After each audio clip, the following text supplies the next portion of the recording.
Hello বন্ধুরা, Mala's gardening হ্যাভেনে আপনাদের সকলকে অনেক অনেক স্বাগত। আশা করি আপনারা সবাই অনেক ভালো আছেন।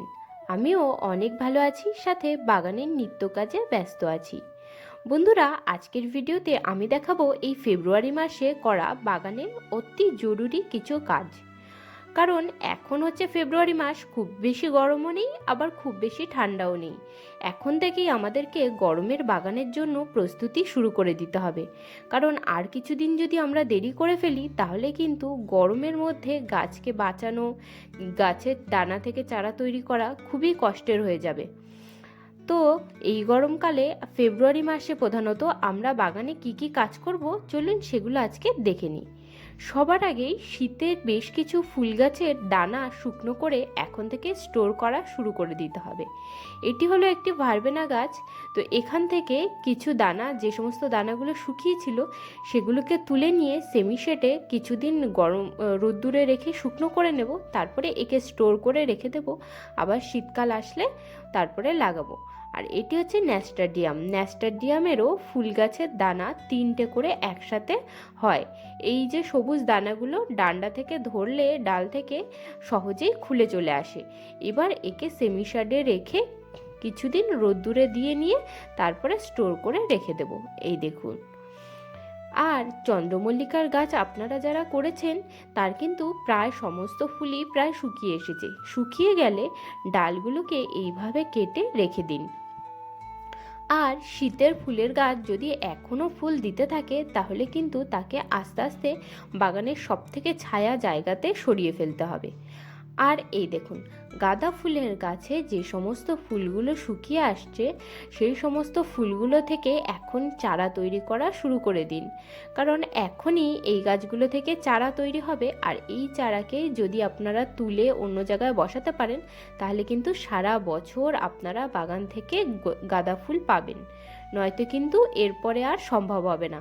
এই দেখুন, আমি এই শুকনো ফুলটা নিয়েছি, এর দেখুন গোড়ায় যে দানাগুলো আছে সেগুলো পুরো পরিপক্ত হয়ে গেছে।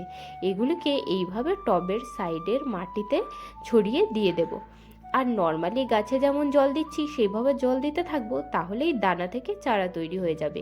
এই দেখুন, আমি এই মাটিটার মধ্যে এরকম একটু গাঁদা ফুলের দানা ছড়িয়ে দিয়েছিলাম, আর সেখান থেকে দেখুন কত চারা হয়ে গেছে। কাল পরশু এখান থেকেই চারা তুলে আলাদা আলাদা ছোট ছোট বাটির মধ্যে বসিয়ে দেব। তারপরে একটু বড় হলে এই যে টবগুলোর মধ্যে গাছগুলো একটু রুগ্ন হয়ে যাচ্ছে এগুলোকে তুলে দিয়ে তার মধ্যে নতুন গাছ বসিয়ে দেব। তাহলেই ব্যাস, গরমকালেও আমি ফুল পেতে থাকবো। আর গাঁদা ফুল কিন্তু পুজোর জন্য প্রয়োজনীয়। তার জন্য সারা বছর গাঁদা ফুল যদি আপনার বাগানে থাকে তাহলে কিন্তু ভারী সুবিধা হয় পুজোর কাজে। শীতে যে সমস্ত জায়গাতে সবজিগুলো লাগিয়েছিলেন সেই সমস্ত সবজি কম বেশি বেশিরভাগটাই হারভেস্ট করে ফেলুন। এই সময় সমস্ত দেখুন, আমিও শীতের সবজিগুলোকে হারভেস্ট করে নিয়েছি, আর কিছু কিছু সবজি থেকে দানাও তৈরি করা শুরু করেছি। যেমন এই যে লাল শাকগুলোকে পাকিয়ে দানা তৈরি করে নিয়েছি। এবার একে এখানে রেখে দিয়েছি শুকোতে। একটু একটু শুকিয়ে গেলে ওখান থেকে দানা স্টোর করে রেখে দেবো সামনের বছরের জন্য। শীতের ফুলের দানা, সবজির দানা এখনই লাগানো শুরু করে দিন। তার কারণ এরপরে প্রচণ্ড রোদ্দুর হবে, তখন ছোট চারা যদি বেরিয়েও যায় তো সেই চারাকে বসাবার পর কিন্তু রোদ্দুরের দাবদাহেতে মরে যেতে পারে। তো এখন যেহেতু খুব একটা রোদ্দুরের তেজ সেরকম হয়নি, আর এ রাত্রের দিকে একটু একটু করে কুয়াশা পড়ে আর ঠান্ডা থাকে, এতে কিন্তু গাছতে দানা থেকে যখন চারা তৈরি হয়ে যাবে তখন বসিয়ে দিলে গাছ বড় হয়ে যাবে। তারপরে যখন প্রচণ্ড গরম পড়বে তখন কিন্তু গাছের সারভাইভ করতে আর অসুবিধা হবে না। এখানে আমি কিছু সূর্যমুখী ফুলের দানা লাগালাম, আর একটুখানি সালভিয়া কিছুটা দানা ছিল সেগুলোকেও দিয়ে দিলাম। আর এখানে রয়েছে বেশ কিছু সবজির দানা। গরমের সবজি বলতে আমরা লাউ, কুমড়ো, ঝিঙে, পটল, জুকিনি, তরমুজ এ সমস্ত দানা লাগাতে পারি। তো আর এখানে আমি নিয়ে নিচ্ছি একটু উচ্ছে আর একটু জুকিনির দানা, এগুলোকে লাগিয়ে দেব।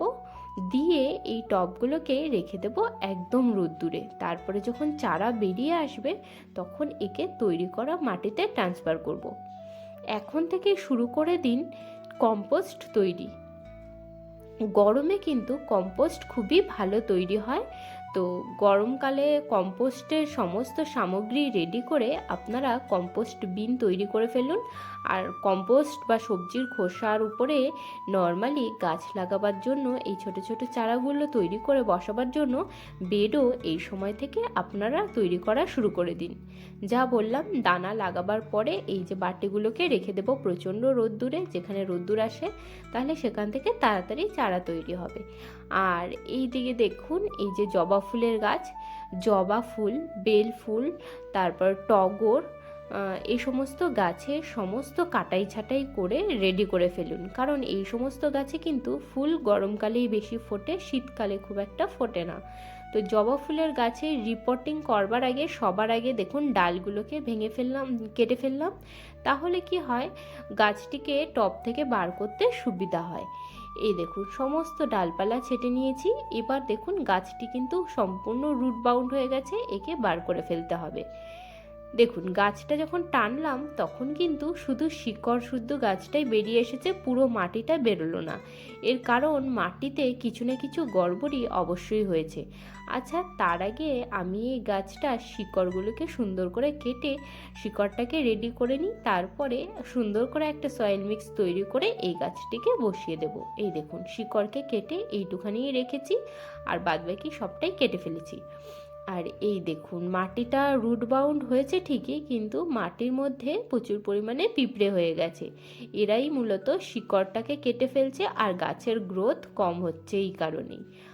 আর এই দেখুন পুরো মাটিটাকে ঝুরঝুরে করে ফেলবো, দিয়ে এই মাটিতেই গাছ লাগিয়ে ফেলা যেত, কিন্তু যেহেতু এর মধ্যে পিঁপড়ে ছিল, আমি এর মধ্যে এখন আর গাছ লাগাবো না। এই পুরো মাটিটাকে একটুখানি রোদ্দুরে দেব, তাহলে কি হবে, পিঁপড়েগুলোও চলে যাবে আর পিঁপড়ের ডিম কিছু নষ্ট হয়ে যাবে, তাহলে মাটিটা আবার রেডি করে গাছ লাগাবার জন্য তৈরি হয়ে যাবে। এই মাটিটা দিয়ে গাছ আজকে আর লাগাবো না, একটা নতুন সয়েল মিক্স তৈরি করব, তার মধ্যেই আজকের এই ডালটাকে লাগাবো। দেখুন চারিদিকে প্রচুর পরিমাণে পিঁপড়ে। এইভাবে মাটির মধ্যে যদি পিঁপড়ে হয়ে যায় গাছের কিন্তু ভারী ক্ষতি হয়। আর এই দেখুন এখন যে শীতকাল, এই শীতকালে কিন্তু বেশ কিছু গাছের পাতা ঝরে যায়। আমার একটি বড় নিম গাছ রয়েছে, তো তার সমস্ত পাতাগুলো আস্তে আস্তে ঝরা শুরু করে দিয়েছে। এর জন্য ছাদ ময়লা হবে, কিন্তু এই নিম পাতা দিয়ে সয়েল মিক্স তৈরি করলে মাটিরও কিন্তু ভালো হবে। তো আমি এইখানে জবা ফুলের গাছটি লাগাবার জন্য সয়েল মিক্স তৈরি করছি। তার জন্য দেখুন এই যে নিম পাতা, কিছুটা কোকোপিট আর কিছুটা গার্ডেন সয়েল মাটি মিশিয়ে একটি সয়েল মিক্স তৈরি করে নিলাম। আর যে টবটা ছিল ওই টবের মধ্যেই গাছ লাগাবো, তো নিচের দিকে দিয়ে দিয়েছি ওই জবা ফুল গাছের শিকড়গুলো। তার উপরে একটা লেয়ার দিয়ে দিলাম এই যে সয়েল মিক্স যেটা তৈরি করলাম সেটা। এবার এর উপরে দেব বেশ খানিকটা সবজির খোসা। এই দেখুন বেশ অনেকখানি সবজির খোসা দিয়ে দিয়েছি। এবার এর উপরেই আমি গাছটিকে বসাবো। গাছটিকে বসিয়ে উপর থেকে মাটি চাপা দিয়ে দেব, আর দিয়ে এবার জল দিয়ে রেখে দেব ছায়া জায়গাতে।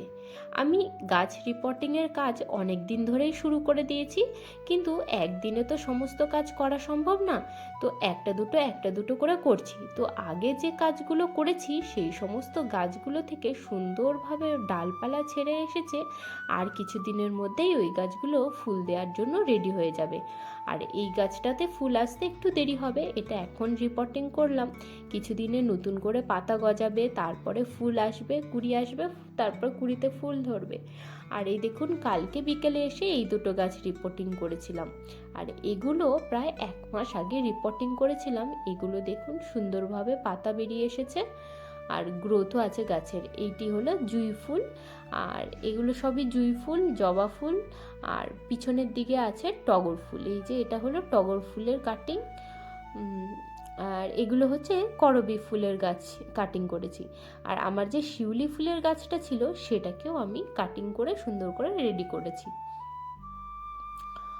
এই গাছগুলোতে গ্রোথ তো ভালোই এসে গেছে। আর এই শীতকালে এখনই আপনারা নার্সারি থেকে যে সমস্ত ফুলের গাছ চাইছেন যে গরমে আপনারা লাগাবেন, সেগুলো নিয়ে এসে লাগিয়ে ফেলতে পারেন। আমিও গেছিলাম নার্সারিতে, তো সেখান থেকে কিছু গাছ আমি কিনে নিয়ে চলে এসেছি। চলুন সেগুলোকেই আগে দেখে নিই। কারণ এর কিছুদিন পরে মানে মার্চ মাস নাগাদ গরম কিন্তু প্রচণ্ড বেড়ে যাবে। তখন এই ধরনের ছোট ছোট চারা কিন্তু লাগানো আর বাঁচানো গাছগুলোকে খুবই কষ্টসাধ্য হয়ে যাবে। এই সমস্ত গাছগুলো তখন দিনে লাগানোই যাবে না, আর সন্ধ্যার পরে লাগালেও মরে যাওয়ার চান্স অনেক বেশি বেড়ে যাবে। তো এখনকার এই যে একদম মনোরম ওয়েদার, এখনই শীতের বাগানে সমস্ত ফুলের গাছ, সবজির গাছ আমাদেরকে লাগিয়ে ফেলতে হবে। তবে এই যে ছোট ছোট চারাগুলো, এইগুলোকে কিন্তু বাঁচানো জন্য একটা স্পেশাল উপায় আছে। সেটা হলো এই যে প্লেটের মধ্যে কিছুটা বালি নিয়ে নিয়েছি আর বালিটাকে জল দিয়ে ভিজিয়ে নিয়েছি। এবার এর উপরে এই ছোট চারাগুলো বসিয়ে 3-4 দিন রেখে দেবো, যাতে এই চারাগুলো আমার বাড়ির পরিবেশের সাথে সামঞ্জস্য বজায় করে রেডি হয়ে যায়। তারপরে এগুলোকে মাটিতে বসাবো। তো এই গাছগুলো বসাবার জন্য এই দেখুন আমি সয়েল মিক্স তৈরি করেছি। এর নিচের দিকে সবজির খোসা রয়েছে আর উপরে কিছুটা মাটি দিয়ে রেখেছি। তো এগুলোকে একটুখানি খুঁড়ে খুঁড়ে দিচ্ছি, যাতে ভিতরে বায়ু চলাচল স্বাভাবিক থাকে, তাতে কম্পোস্টটা তাড়াতাড়ি তৈরি হবে। আর এর উপরে আবার একটা লেয়ার সয়েল দিয়েই ওই গাছগুলোকে লাগিয়ে ফেলবো। এই দেখুন, এর মধ্যেই ওই ছোট ছোট চারাগুলো যেগুলো কিনে নিয়ে এসেছি সেগুলোকে বসাবো। বন্ধুরা, এই ফেব্রুয়ারি মাসে যে কোনো গাছের কাটিং কিন্তু খুব সহজে তৈরি হয়ে যায়। তার জন্য যে কোনো গাছের কাটিং আপনারা নিতে পারেন। আমি এখানে জবা ফুল গাছের কাটিং নিয়েছি। কাটিংয়ের গোড়ার দিকটা একটুখানি তেরচাভাবে কেটে কোকোপিট, বালি বা নর্মাল গার্ডেন সয়েলের মধ্যে বসিয়ে জল দিয়ে ছায়া জায়গাতে রেখে দিন 1 মাস। খুব সহজেই কিন্তু চারা তৈরি হয়ে যাবে। আজকের মতো ভিডিওটা এখানেই শেষ করছি। দেখা হচ্ছে আবার পরের ভিডিওতে। আপনারা সবাই ভালো থাকবেন, সুস্থ থাকবেন, আর ভিডিওটি যদি ভালো লাগে তাহলে চ্যানেলটিকে সাবস্ক্রাইব করুন।